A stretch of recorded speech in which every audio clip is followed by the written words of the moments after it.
Hello everyone, my name is RIZIKI Kawira Mwangaza, daughter to Sabina Karimi and Robert MUREGA, but following my parents' separation, I'm raised Deadbeat's dad in play ndilo jina linalotumika kwa sasa kumwangazia mume wa gavana wa kaunti ya Meru Kawira Mwangaza, ambaye ijuzi alipata kung'atuliwa katika kiti cha ugavana na wawakilishi wadi tofauti kutokea kaunti ya Meru, akisubiria maamuzi kutokea kwa bunge la seneti kulingana na hatima yake kama ataendelea kuwa gavana wa kaunti ya Meru ama ataondolewa.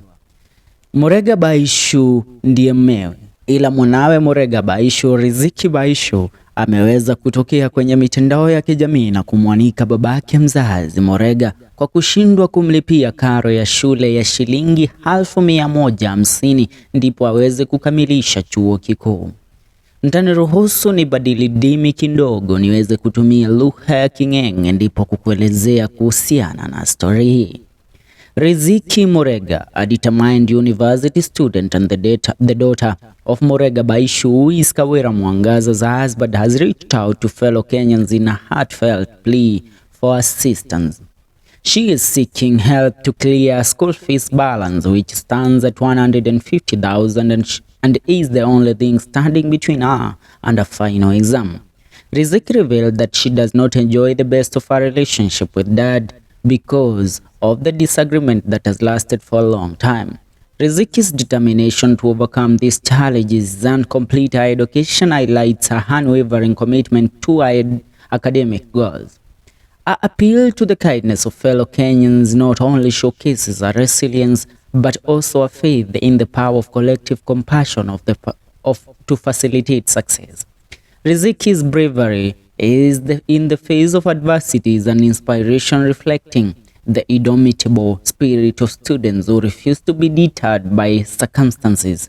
Together, we can support her and transform obstacles into stepping stones on a journey to a promising future.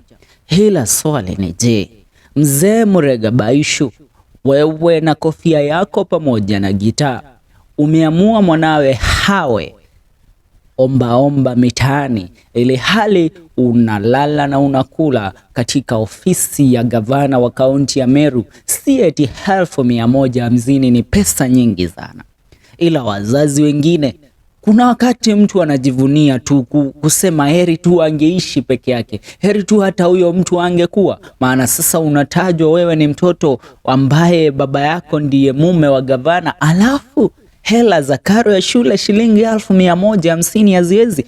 Huyo mtu wameiba pesa kama jinsi ambavyo kaunti imekuwa ikidai. So wanapaswa kuwa lakini kuna vitu vingine mpaka ukiviongea mzee baba unapatwa na kigugumizi kwa sababu ya hasira na ghadhabu ambazo uko nazo. We imagine the daughter of the husband to the governor begging for 150,000 to clear school fees. Hata iwe tuko na differences gani na mzazi, when it comes to the matters of education and matters of paying school fees, that is a responsibility that the dad should never step aside from. Anapaswa kuwa ameshashughulikia swala kama hilo mpaka sasa. Lakini sababu ya mnasema kukaliwa, unakaliwa. Na tena pia huyo mke wake ni bishop, ni mcha Mungu. Uchamungu wako ukufunzi kabisa jinsi ya kusamehe na kuwaruhusu watoto wawe watoto, maana watoto sisi tuna dhambi na wakati mwingine tunajiona ndo tuna akili kuliko wazazi, lakini ukweli uliopo ni amna siku tutawapiku wazazi wetu katika kiakili. So our parents understand us. They should understand us. And that's one of the reason I'm telling you, MUREGA should be a man enough to go ahead and pay for his daughter's school fees. Hapa tena anapea the county na watu wa kaunti ya Meru nguvu sana ya kuweza kumuondoa huyo mke wake kama gavana wa kaunti ya Meru. And Kawira should also step up kwa sababu hili litamchafulia jina kwa kiwango kikubwa. Nyayo kwa sasa wadau. Hii ni The FM Show. Usibanduke kabla hujasubscribe.